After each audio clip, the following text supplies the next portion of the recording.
Aaron.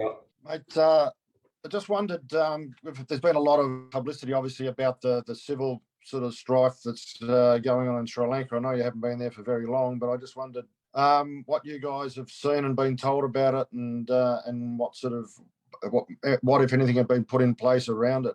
We obviously got in around midnight on Wednesday, so straight to the hotel from there. There wasn't a huge amount you could see or anything from there, but Cricket Australia has been really transparent with their communications with DFAT and all the foreign affairs. So from what we've seen so far, it's good, albeit inside the hotel for majority of it with 3 days of a sort of loose isolation, trying to stay away or stay separate as much as we can. So, but all in all, it's been a really good start to the trip. What processes or procedures have been put in place for the tour in terms of security? Is it any different to what you would usually expect for a cricket tour of the subcontinent? No, not really, to be honest, mate. We've got some opportunities to be able to get out and about after our initial 3 days, like I said, loose isolation. But so then it's just about making sure that anytime we do go out and about, we give security enough notice and they can be across everything and make sure that where we're going is safe. Obviously, masks. Whenever you're going into a crowded area, anytime that you're indoors, we're able to dine outside at some prearranged restaurants and stuff like that. So starting to get back to a little bit more normal than what it's been for the last couple of years. Do you think touring the subcontinent has been made easy these days because of the number of key players participating frequently in franchise tournaments like the IPL? I think it is. It's just a way that we're able to, I suppose, play more in these conditions, the subcontinent conditions, play a little bit more with guys and train with them. So, I mean, you build some great relationships with people that you play with and against all around the world. And the more that us as Australians are exposed to the subcontinent conditions, I think that's a really good thing for our development as a team, as individuals. And I think world cricket's getting stronger and stronger because of the relationships built between people playing and with against each other all around the world. Hey, Aaron, just picking up on what Mal was kind of asking about before, just in terms of, I think Todd Greenberg might have said that some of the players had ethical concerns at the outset of the tour. How kind of comfortable are you, I guess, playing night games specifically with the power shortages here? Well and truly above my pay grade, but all of that stuff was ticked off between the boards and the governments and things like that before the tour went ahead. So, I mean, that's out of our control. Whether they shift the games to day games, I'm not sure what's going to happen in that space. I'm sure that's being continued to be worked through. But yeah, over the last week or so, I haven't heard of any complaints. I want to ask about Ashton Agar, who has had a few different roles with this T20 team in recent times. He was obviously unlucky to miss at the World Cup. Is this a good chance for him with Adam Zampa missing the tour? Yeah, absolutely, it will be. He's proved over the last couple of years that he's one of the best in the world in the T20 format for Australia, and just the fact that we've been able to, win a World Cup, having the strength of Ash not in the 11 all the time, I think is super for the group, I think, and what he's shown with his disappointment of missing out during that World Cup, his ability to bounce back and take his opportunities every time he's had them shows the character of the person, shows what kind of a team man he is, and he'll certainly get a lot of opportunity on this tour and to play that real frontline spinner role in both white ball formats of the game. Welcome to Sri Lanka, Aaron. Thank you. Aaron, obviously, you guys are world champions in T20 cricket, and Sri Lanka ranked number 9. Do you reckon that, you start the series as favourites? And if there are any Sri Lankan players that you got to look out for, who would you put that up to be? Oh, you can never underestimate Sri Lanka in these conditions. We've seen in the past. We've had a couple of really close series against them. They play these conditions as well as anyone, and they're a very dangerous side. I think if you look at the top order, you've got Kusal there, who can be as damaging as anyone in the world on his day. Obviously, Hasaranga has had an unbelievable couple of years in T20 cricket. He showed recently in the IPL how damaging he can be, how effective he can be. Even when the wickets are flat, he's showed just a huge amount of skill and huge amount of temperament as well. Yeah, good day, Aaron. Just further to the situation in Sri Lanka at the moment, would you actually like to see those matches played during the daytime, just given the sensitivities around what's happening? Oh, I guess that's something that the boards will work through. Like I said before, that's well and truly out of our control.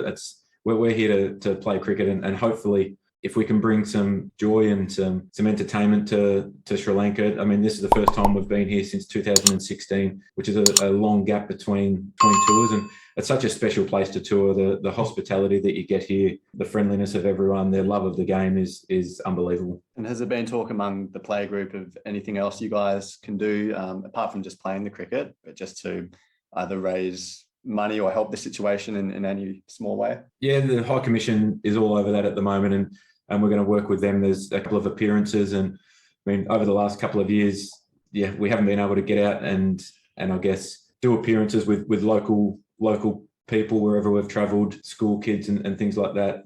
So that's going to be something that's starting to get back a little bit to normal. I think I remember in the last tour up in Kandy, we had an unbelievable experience with underprivileged kids, and that was something that you live with forever. So hopefully we can get back to that as soon as we can, and we can have a really positive impact here. What's your thinking with Tim David? It's rare that you bring in a sort of a T20 specialist without the basis of a sort of a first class career, but he's going pretty well in the IPL. Yeah, he's been fantastic for quite a period of time now through IPL, the PSL, Big Bash, Australian domestic cricket. He's someone who continues to improve all the time, and I think over the next, well, I think from here on, we're going to probably see more T20 specialists playing international cricket as well, and I think it's just going to be the lay of the land. I guess the specialised skills in T20 cricket are going to be something that will be more and more looked upon, especially with the schedule being as packed as it is. I think that we'll start to we'll be moving away from probably 3 format players over probably the next 5 or 10 years, because the demand on the international calendar is just so big. But yeah, he's someone who's definitely on the radar. He's been in fantastic form. In the more shorter term, though, for the World Cup, it would mean changing the balance of the side, though, I suppose, wouldn't it? Oh, we'll look at that over the next period. I think we've got 11 games until the World Cup, and quite a lot of one-day cricket in there as well. So there might be an opportunity to experiment through the one-day format at different times, just because it's so close to the T20 World Cup. But yeah, we'll weigh all that kind of stuff up, and we're really comfortable with how the side's balance is at the moment. This will be the first time you guys have batted, you and Dave Warner have batted together since the World Cup last year. What's the key to kind of making sure that partnership stays as strong as it has been over the last years? Is it something that's second nature, considering how long you guys have been batting together for now?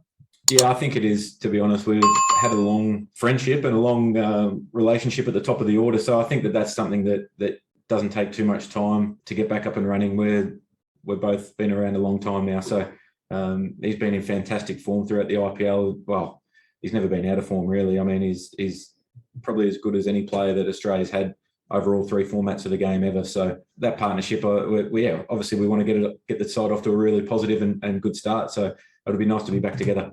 Like you said, you guys have known each other for a long time. Is there something in that relationship that you kind of drive each other to be better too, wanting to almost outdo the other a little bit as well? Well, I'm never going to win that battle if I'm trying to measure it against Davey. He's been an unbelievable player in all 3 formats for his career, and I mean, just having the left-right hand is a good start to it. But I think our games complement each other at times across the 2 formats as well. So that's nothing groundbreaking. I mean, we talk a lot about the game. We analyse and I guess communicate well out on the ground, which is a big help. Yeah. Hi, Aaron. Welcome to Sri Lanka. Thank you. You are with the full squad this time. And what will be your primary outcome of this series? Winning the series as a defending 2020 World Cup champions, or getting tuned in for the upcoming 2020 World Cup? I think they both go hand in hand. I think if you want to win every game that you play, obviously, but we understand that having only 11 games until the World Cup, it's not a huge amount of game time in this format. But we're hoping that we can continue our momentum that we started from the World Cup and then against Sri Lanka in our home summer, and the one-off T20 against Pakistan. So I think they go hand in hand, to be honest. The more momentum you can create, the ability to continue to nail down your process and your plans as a team is really important. The other day you said you wanted to get people off your back. I think obviously for the lack of runs you've had. How much does a tour to subcontinent help you in terms of, or does it help at all in terms of getting back into form and get those runs under your name? I don't think it really matters where the games are. For me, it's about getting back to my basics. And like I mentioned the other day, it's probably just straightening up my technique a little bit. It's over the last couple of months, my foot pattern or my stance has got more and more open. So that's just something that I've got to readjust slightly. So it's only a small technical change, but I think just getting back to the process that has made me a pretty good player over a long period of time in this format, I think is more important than anything. This series also preparation. I mean, you just mentioned 11 games to the World Cup. How has the team adapted? Is there enough number of games to get used to your new coach and the whole coaching environment before a big World Cup tournament? Yeah, I think it is, and the fact that we've got a full squad to pick from for this tour, all bar Pat Cummins, who will join us for the one-day series. I think it's great that we're able to play as many games as we can as a group. It's a really similar squad to what we had for the T20 World Cup as well, barring Adam Zampa as well, sorry, who's having his first baby shortly. Yeah, so that's just as important as anything, just the ability to keep nailing down our processes and with the structure of the team as well, we might mix and match slightly depending on the conditions. We'll have to keep assessing that between Colombo and Candy. You can get some contrasting conditions. So it'll be a really good opportunity to test ourselves and test the balance of our team. Hey, Aaron.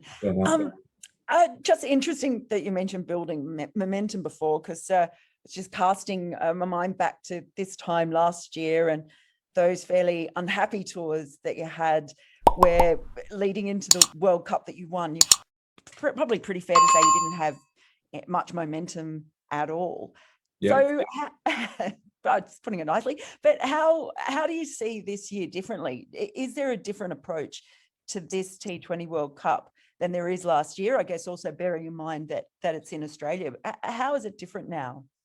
I think that we've probably settled a little bit more on the structure of the team and the balance of the team. We went in, we've played a lot over the last 3 years with two frontline spinners, and we changed that pretty late to go with the three quicks, the one spinner, and then use our all-rounders in Maxi, Stoinis and Marsh throughout that World Cup. So we feel as though that's a really good balanced side for T20 cricket, because we've still got 7 genuine batters with Matty Wade at 7, and we saw the importance of that role throughout the World Cup. I mean, in the first game, Matt and Marcus Stoinis got us across the line in a close one against South Africa, and then that semi-final against Pakistan as well. So having the 7 genuine batting options, 4 genuine frontline bowlers, but then when the conditions suit, Maxwell's as good as a frontline spinner.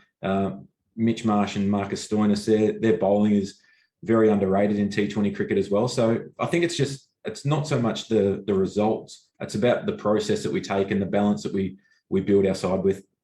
And just sorry to follow up, if you found that balance, then what does become the focus of the next few months of those 11 games? I think it's about making sure that's still, or we still feel as though that's the right way to go in to a World Cup in Australia. And we're pretty confident that it is, but just guys continually playing them roles, because you see, particularly in Big Bash and competitions like that, guys don't always bat in the position that they play for Australia. So just giving guys an extra opportunity to nail down their roles and get more comfortable in different situations, I think is really important.